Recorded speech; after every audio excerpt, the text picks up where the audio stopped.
오늘 나눌 말씀은 사무엘하 9장 1절부터 13절입니다. 오늘 본문은 다윗이 왕으로 세움받고 어느 정도 나라가 안정되었을 그쯤의 이야기입니다. 다윗의 여러 종들 가운데 시바라는 사람이 있었습니다. 예전에 사울 왕을 섬기던 사람인데 하루는 다윗이 그를 불러서 사울의 사람들 중 남아있는 자가 있는지 그런 질문을 합니다. 그러자 이 종이 요나단의 아들이 하나 있는데 다리를 저는 자입니다. 그렇게 대답을 합니다. 아마도 다윗, 당신의 왕권에 위협이 되지 않는 사람입니다. 라는 그런 의미로 대답을 했던 것 같습니다. 자, 요나단에게 아들이니 사울에게는 손자가 되겠지요. 이 아이가 5살 때 이 사울 왕과 요나단이 전쟁에서 죽게 됩니다. 그 소식을 들은 유모가 아이를 안고 달아났다가 그만 아이를 떨어뜨리게 되는데 그때부터 다리를 절게 됩니다. 자, 지금 이 다리 저는 자가 로드발 암미엘의 아들 마길의 집에 있습니다. 그렇게 보고를 하는 겁니다. 자, 여기에서 이 로드발이라는 것은 지명인데 목장이 없다라는 뜻입니다. 즉 풀 한 폭이 나무 한 그루 없는 아주 황량하고 메마른 지역이 바로 이 로드발이라는 지역의 모습입니다. 자, 지금 이 사람이 처한 상황을 보면 두 다리를 절고 있습니다. 그리고 로드발이라는 아주 황량하고 메마른 지역에 살고 있고 왕권에 혹시라도 해가 될까 그 두려운 마음으로 은둔하고 숨어있는 그런 상황이 이 사람의 모습입니다. 또한 과거 왕족이었다는 이유만으로도 밖으로 나가지 못하고 드러내지 못하고 그렇게 숨어서 살아야 하는 그런 형편이라고 할 수가 있을 겁니다. 이름조차 나오지 않고 그리고 그저 다리 저는 자라고 소개되고 있는 어떻게 보면 참 안타깝고 참 마음 아픈 그런 인생이라고 할 수가 있습니다. 그렇다면 다윗은 왜 사울의 사람들 중 남아있는 자가 있느냐 그렇게 물었을까요? 오늘 본문 1절입니다. 다윗이 이르되 사울의 집에 아직도 남은 사람이 있느냐? 내가 요나단으로 말미암아 그 사람에게 은총을 베풀리라 하니라. 즉 자기 왕권을 견고하게 하려고 남은 자를 숙청하려는 그런 목적이 아니라 과거 요나단과 나누었던 그 사랑의 우정의 관계, 그 벗을 생각하면서 그 남은 자들에게 은총을 베풀기 위해서이다라고 다윗이 고백을 합니다. 자, 과거 다윗이 사울왕에 의해서 쫓김을 당하고 죽을 위험에 처했을 때 요나단이 다윗을 살려주게 됩니다. 구해주게 되지요.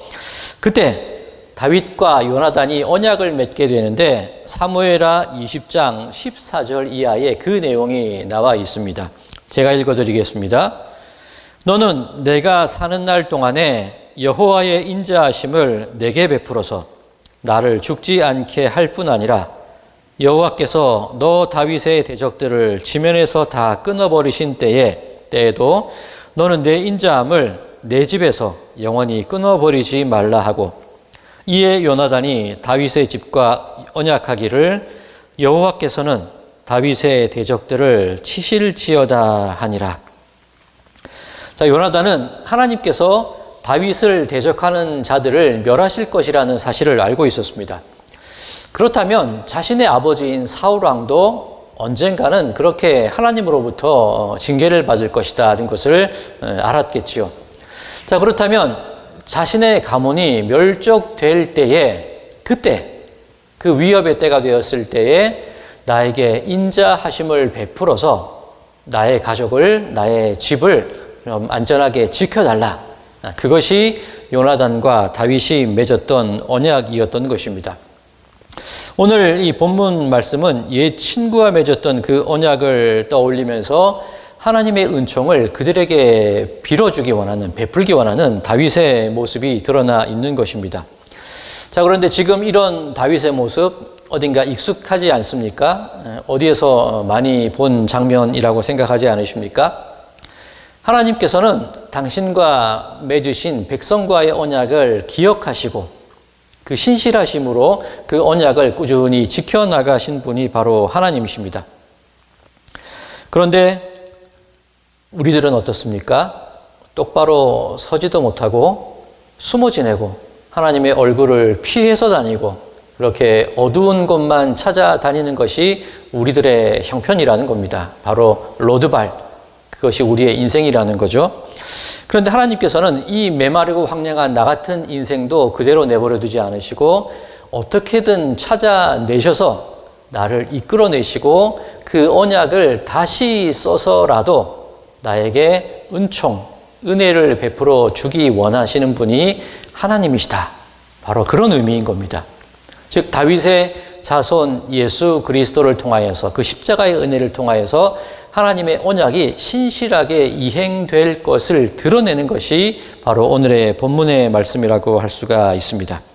바로 하나님의 그 헤세드, 그 인내하심이 드러나는 말씀이라고 할 수가 있습니다. 오늘 본문 5절입니다. 다윗 왕이 사람을 보내어 로드발 암미엘의 아들 마길의 집에서 그를 데려오니, 하나님은 아무것도 없는 황량한 나 같은 인생이라 할지라도 이끌어내시고 당신에게로 데려오신 분이라는 그런 의미가 됩니다. 6절입니다. 사울의 손자 요나단의 아들 므비보셋이 다윗에게 나와 그 앞에 엎드려 절하매 다윗이 이르되 므비보셋이여 하니 그가 이르기를 보소서 당신의 종이니이다. 자, 이제 드디어 요나단 아들의 이름이 등장을 합니다. 그런데 이름조차 불려지지 않고 그저 다리 저는 자, 황량한 인생으로 알려져 있던 그 사람을 다윗이 이끌어내고 불러내어서 그 이름을 불러줍니다. 므비보셋이요. 잊혀진, 기억되지 않던 그 인생에게 이름을 다시금 부여해 주는 모습입니다. 우리들도 마찬가지입니다. 기억되지 않고 잊혀진 그런 쓸쓸한 인생이 나인데 그런 나를 불러내 주셔서 헌규야 하고 하나님이 나의 이름을 불러주시는 겁니다. 그것이 하나님의 은혜요 은총인 것입니다.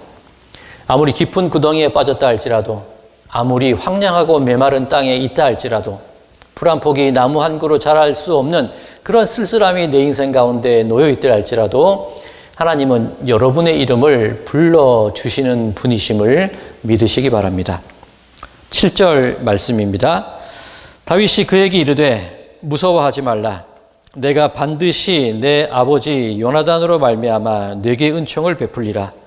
내가 내 할아버지 사울의 모든 밭을 다 내게 도로주겠고 또 너는 항상 내 상에서 떡을 먹을지니라 하니, 반역자, 은둔자, 외톨이, 다리 저는 자, 그렇게 연약하고 부족한 잊혀진 광야 같은 나 같은 인생을 불러내셔서 하나님의 상에서, 한 상에서 먹고 마시는 당신의 자녀의 모습으로 우리를 이끌어 주시는 그 은혜가 오늘 본문 말씀 가운데 드러나고 있다는 사실을 믿으시기 바랍니다. 하나님은 지금 우리에게 이렇게 말씀하십니다. 이사야 41장 10절입니다. 두려워하지 말라. 내가 너와 함께함이라. 놀라지 말라. 나는 내 하나님이 됨이라. 내가 너를 굳세게 하리라. 참으로 너를 도와주리라. 참으로 나의 의로운 오른손으로 너를 붙들리라. 사랑하는 성도 여러분, 우리는 언약을 잊은 사람입니다. 아니, 언약을 깨트린 사람이 바로 우리입니다. 그런데 하나님은 그 언약을 잊지 않으시고 다시 그 언약을 고치고 새로 써서라도 우리를 당신의 자녀의 자리로 인도해 주시는 분이심을 믿으시기 바랍니다. 오늘 본문은 이렇게 끝이 납니다. 13절, 므비보셋이 항상 왕의 상에서 먹음으로 예루살렘에 사니라. 그는 두 발을 다 절더라. 자, 여기 므비보셋이라는 곳에 여러분들의 이름을 한번 넣어 보시기 바랍니다. 여전히 우리는 두 발을 절고 있는 사람들입니다. 여전히 외로운 자들이고 여전히 황량한, 쓸쓸한, 은둔하는 그런 인생이라는 것입니다. 그런데 하나님은 그것을 개의치 않으시고 원수의 목전에서 내게 상을 차려주시고 아무리 험악하고 험난하고 외로운 세상이라 할지라도 그 앞에, 우리의 앞에 한 식구로 먹고 마시는 그 상을, 그 식탁을 우리에게 차려주시고 우리를 당신의 자녀의 자리로 인도해 주셨음을 믿으시기 바랍니다.